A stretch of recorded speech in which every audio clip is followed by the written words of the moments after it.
He was a 35-year-old billionaire, untouched by love, untouched by anyone, cold by choice, distant by design. To save his empire, he married a woman he refused to love, until one night shattered everything. My name is Lillian, and I was that woman. From the outside, my life looked like something out of a dream. I lived in a mansion most people only saw in magazines. I wore gowns worth more than what some families made in a lifetime. My last name was Wellington, attached to one of the wealthiest, most respected dynasties in the country.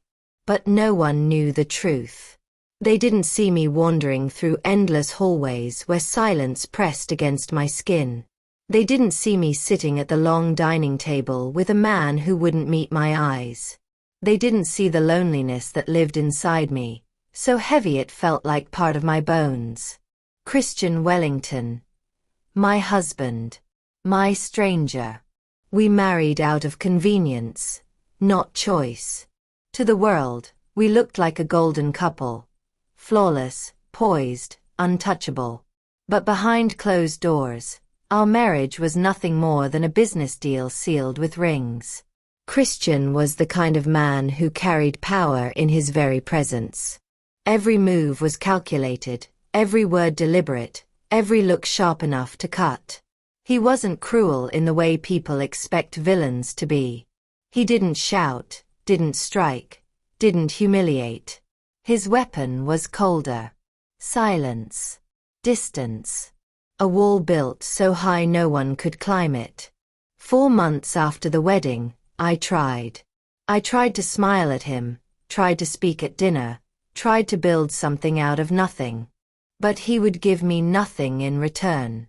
His answers were clipped, his attention elsewhere, his body always leaning just far enough away that I knew he didn't want me close. I began to shrink in that house. I felt myself fading, my laughter quieting, my spirit dimming. I was Mrs. Wellington, yet at times I felt invisible. But what no one tells you about loneliness is that it sharpens your senses. You notice the smallest things.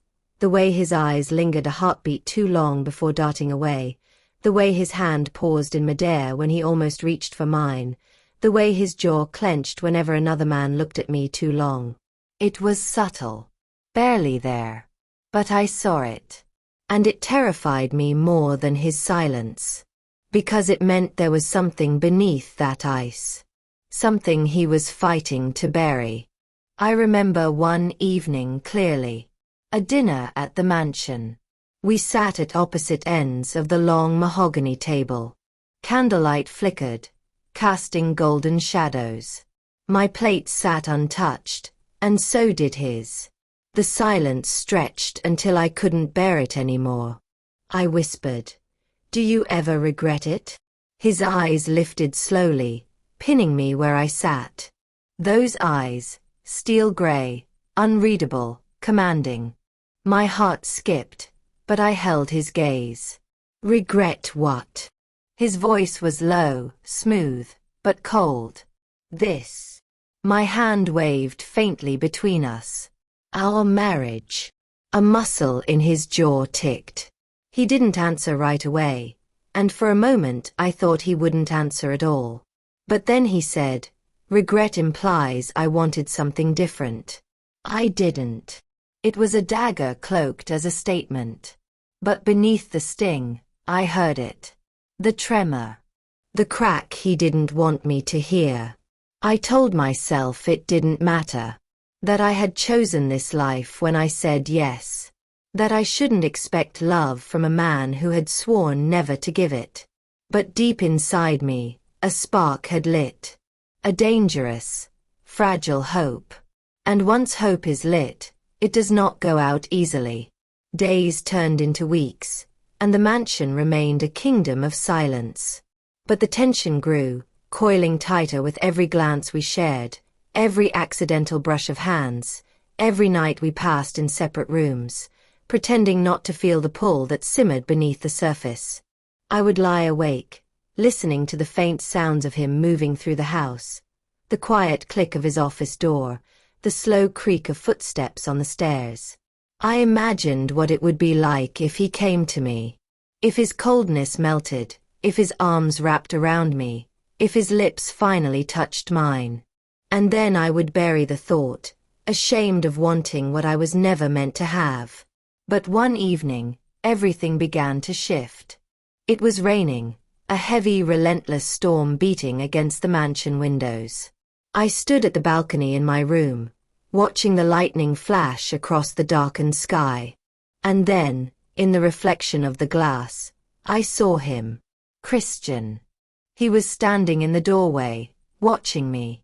His face unreadable, his eyes unreadable, but he was there. Not walking past. Not ignoring me. Just standing. I turned slowly, my heart pounding. "Do you need something?" I asked softly. For a moment, he said nothing. Then he stepped forward, the soft sound of his shoes on the marble floor echoing in my chest. He stopped a few feet away. Too close. Too far. "You shouldn't stand there," he murmured. "The storm is dangerous." A laugh escaped me. Bitter. Quiet. "You care now." His eyes darkened. For the briefest moment, I thought he might answer. That he might admit something, anything. But then he turned away, his mask snapping back into place. Still, the moment stayed with me. Because for the first time, I felt it clearly. The pull wasn't just mine. It was his too. And if there's one thing more dangerous than a man who doesn't love, it's a man who doesn't want to, but can't help himself. The storm outside that evening never truly ended. In some ways, it followed us into the house, into the quiet spaces between us. After that night, when Christian stood in my doorway and watched me, I could no longer lie to myself. Something had shifted. He had looked at me not as a business arrangement, not as the wife he barely acknowledged, but as a woman. And once I saw it, I couldn't unsee it. The next few days passed in silence, yet the air between us grew heavier. At dinner, I felt his gaze linger a fraction too long. In the hallway, his shoulder brushed mine and neither of us moved away. In the library, he reached for a book at the same time I did, and his hand hesitated, not withdrawing, not advancing, just hovering over mine as though caught in some invisible war. I told myself not to read into it. I reminded myself of who he was, a man of control, a man who had sworn never to love. But control is fragile, and every glance, every pause, every hesitation told me what words never would. And then came the night that broke everything. It was late, past midnight. I couldn't sleep. The rain had eased into a steady drizzle, and the mansion was so still it felt haunted. I wandered into the kitchen, barefoot, wearing only a silk robe that brushed my knees. I poured myself a glass of water, trying not to think of him, when I heard footsteps. I turned. Christian stood in the doorway, shirt undone at the collar, sleeves rolled to his forearms. His hair was mussed, as though he'd been running his hands through it. He looked different, less composed, more dangerous. We froze, staring at each other across the polished marble floor. "You're awake," he said finally, his voice low. "So are you," I whispered. He stepped into the room, and suddenly the kitchen felt smaller. His presence filled it, thick and overwhelming. I could hear the sound of his breathing, the quiet tension in every step he took toward me. "What are you doing here?" he asked softly. I couldn't sleep. My fingers tightened around the glass. "And you?" He didn't answer. Instead, he moved closer, until the counter separated us. His eyes roamed over me. My face, my robe, the bare skin revealed by the loose tie. My heart hammered against my chest. "You shouldn't." His voice faltered, rough, as though he were fighting himself. "You shouldn't walk around like that." The words were almost a whisper, but the weight of them sent heat rushing through me. "Why?" I asked, my voice trembling. His jaw tightened. His hands flexed against the counter. For a moment, I thought he would turn away again, retreat into the safety of his coldness. But then, he didn't. He closed the distance. His hand reached out, fingers brushing the edge of my robe where it tied at my waist. The touch was feather-light, hesitant, as though he hated himself for it. My breath caught. "Christian," I whispered, but my voice broke. His eyes lifted to mine, and in them I saw everything he had buried. Desire, anger, fear, longing. And then he kissed me. It was not gentle. It was not patient. It was a storm breaking after years of silence. His mouth claimed mine with a hunger that startled me, that stole the air from my lungs. My glass slipped from my hand, shattering against the floor, but neither of us moved. His hands gripped my waist, pulling me against him as though he had finally surrendered to something he could no longer fight. And I, God help me, surrendered too. That night, the man who swore never to love touched me like he had always wanted to. Like he had been starving. Like I was the one thing in the world he couldn't control. And when it was over, when the storm had passed and the house lay silent again, he lay beside me in the dark. His breathing was uneven, his body tense, as though he hated himself for what he had done. I turned to him, reaching for his hand, but he pulled away. "This can't happen again," he said, his voice sharp, breaking the fragile silence. My chest ached. "Why not?" "Because I don't love you." His words cut like knives, but I heard the lie in them. He turned onto his back, staring at the ceiling, as if distance could undo what had happened between us. As if one night could be erased. But I knew better. You cannot touch fire and pretend you are not burned. From that moment on, the distance between us was no longer safe. Every time he looked at me, I saw the man who had kissed me like he couldn't breathe without me. Every time his hand brushed mine, I felt the storm waiting to break again. And Christian, for all his coldness, for all his vows, could not hide it anymore. Because love, no matter how much you deny it, has a way of making itself known. The days after that night were unbearable. Christian kept his word. He avoided me, buried himself in his empire, and wore his coldness like armor. At breakfast, he read the paper without speaking. At dinner, he excused himself before dessert. At night, he locked his bedroom door. But no locked door could erase the memory of his lips on mine. No silence could undo the fire he had awakened in me. And I knew, though he pretended otherwise, he remembered too. I saw it in the way his gaze lingered a moment too long before he forced himself to look away. In the stiffness of his jaw whenever I entered a room. In the way his hand sometimes clenched around his glass, as though he were fighting some invisible war inside himself. I wasn't the only one haunted. One evening, I found myself in the library again. I sat by the window, pretending to read, though my mind replayed that night over and over. The storm of his kiss.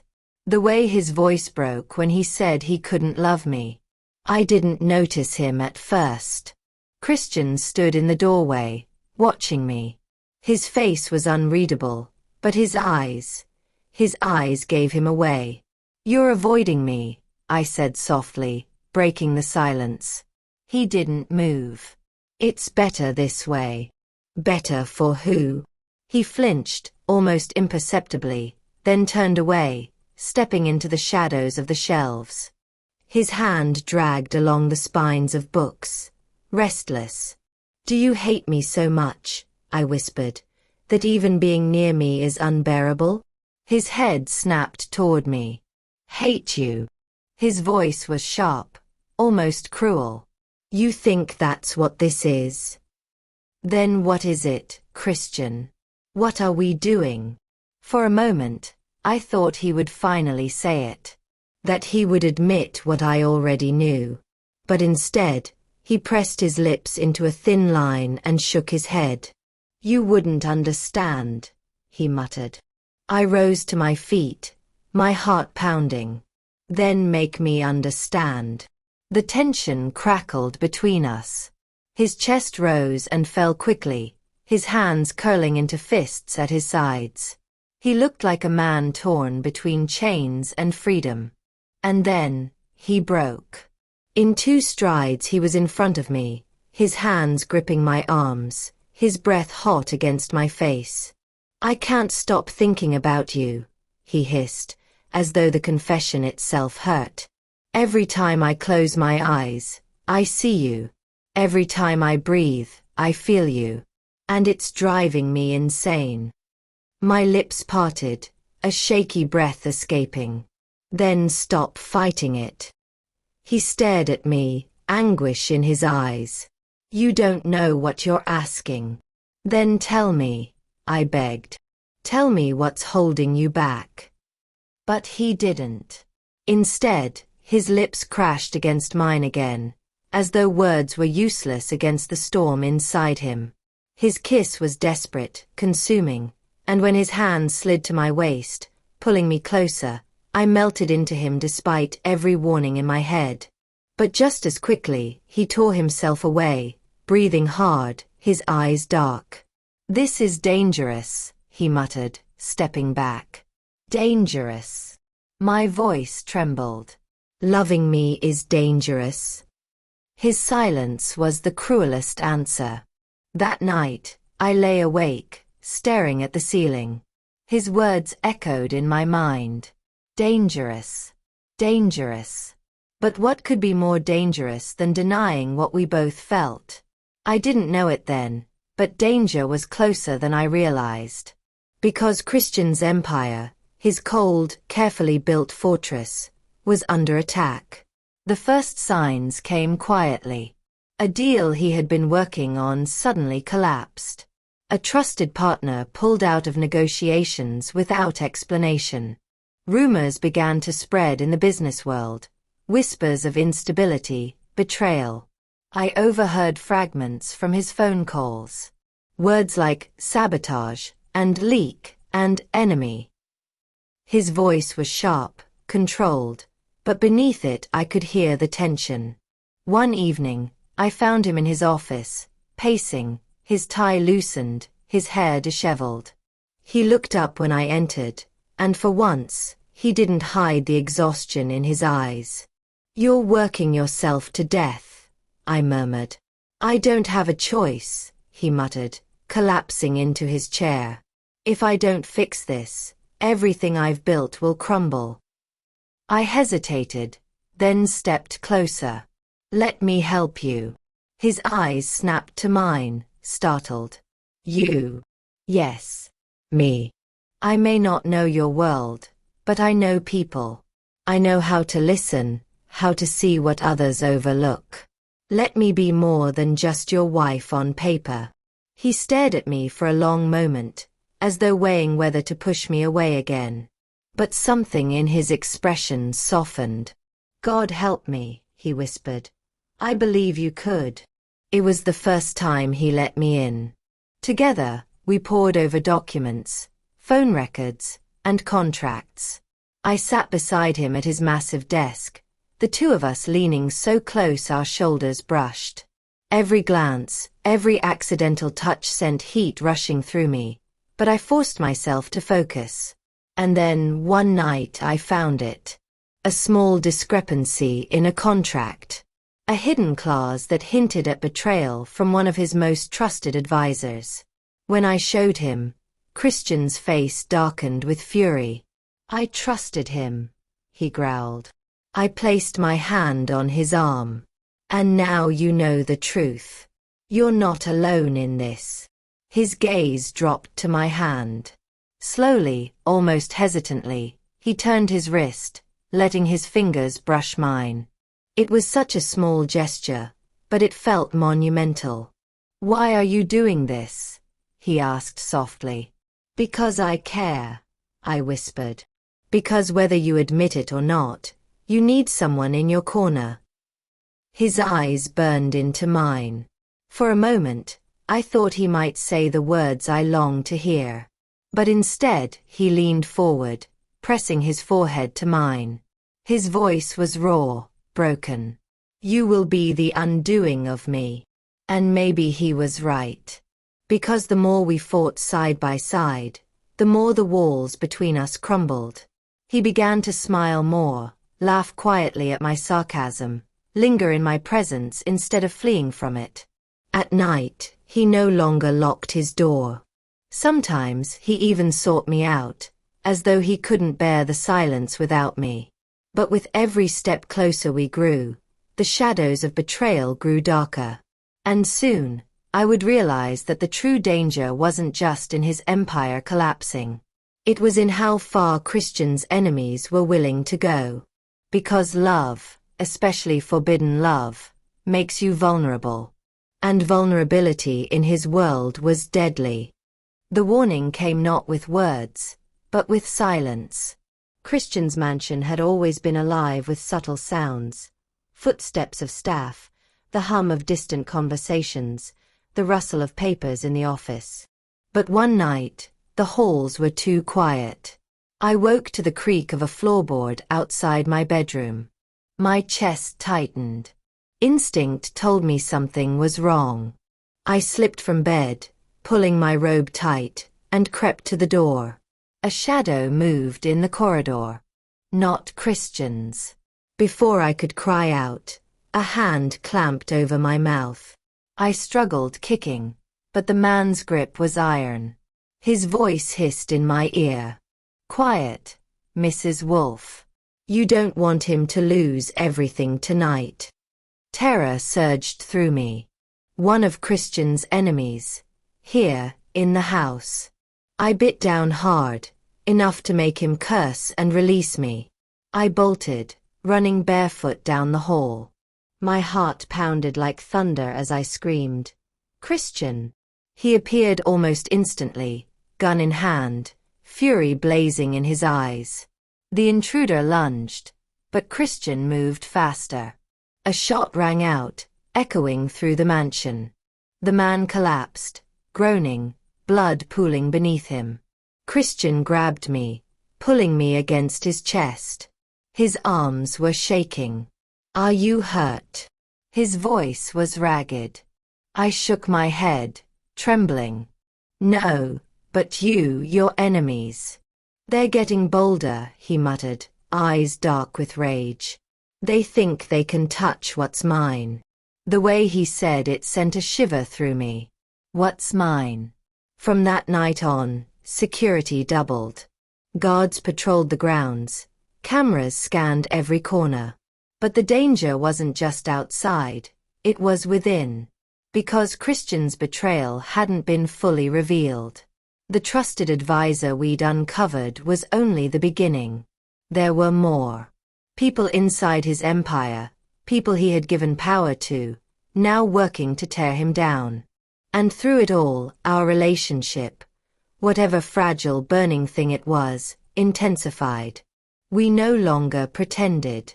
At night, he came to me, his touch fierce, desperate, as though he were claiming me against the chaos outside. By day, he still tried to hide it behind coldness, but I saw through him. His hands lingered on mine too long. His eyes softened when he thought I wasn't looking. But love, when denied for so long, is a dangerous thing. It demands release. The breaking point came the night Christian's empire nearly collapsed. We were in his office, documents strewn across the desk, phones ringing unanswered. His enemies had orchestrated a financial ambush, and everything he had built was on the verge of ruin. "I can fix this," he growled, pacing like a caged animal. "I will fix this." "Not alone," I whispered. "You can't fight the world and push me away at the same time." Let me in, Christian. Not just into your business, into your life. He froze, staring at me. His chest rose and fell sharply, his hands clenched into fists. If I let you in, he said hoarsely, you'll be a target. They'll use you against me. Then let them try, I shot back, my voice trembling with both fear and defiance. I'd rather be in danger with you than safe in a life without you. Something broke in him then. He crossed the room in a heartbeat, his hands framing my face, his lips crashing onto mine. But this time it wasn't just passion, it was surrender. When he pulled back, his forehead pressed to mine, his voice cracked. I love you, Lillian. The words I had dreamed of, feared I'd never hear, finally spilled from his lips. I love you, he repeated, as though the truth itself was a weapon he had finally dropped. Tears blurred my vision. I clung to him, whispering, then stop fighting it. Stop fighting us. And for the first time, he did. But love alone couldn't protect us. The final betrayal struck days later. His enemies infiltrated deeper than we imagined, and one night, the mansion was attacked. Gunfire shattered the windows. Guards shouted, returning fire. Smoke filled the halls. Christian dragged me to safety, his hand gripping mine so tightly it hurt. Stay behind me, he ordered, his voice fierce. We fought through chaos, through shadows, through bullets, through betrayal. And in that hellish storm, I realized something. Christian wasn't fighting for his empire anymore. He was fighting for me. We made it out alive, but not unscarred. His enemies were exposed, his empire bloodied but still standing. And in the aftermath, when the mansion lay in ruins and the world watched his every move, Christian made a choice. He stood before the press, before his board, before his enemies and allies alike, and declared, "This is my wife. She is not a pawn. She is not a weakness. She is my strength. And if you want to come for me, know this, you come for us both." The world was stunned. The cold billionaire who had sworn never to love had declared his heart publicly, irrevocably. And when he stepped off that stage, when he took my hand in front of them all, I knew we had won, not just the battle for his empire, but the war within his soul. He was no longer untouched. No longer cold by choice, distant by design. He was mine. And I was his. Forever. If you were in Lillian's place, would you risk everything including your safety for love with a man like Christian? Or would you walk away before it was too late? Backhand index pointing right. Tell me your answer in the comments below. And if you loved this story, don't forget to like, share, and subscribe to the channel for more unforgettable tales.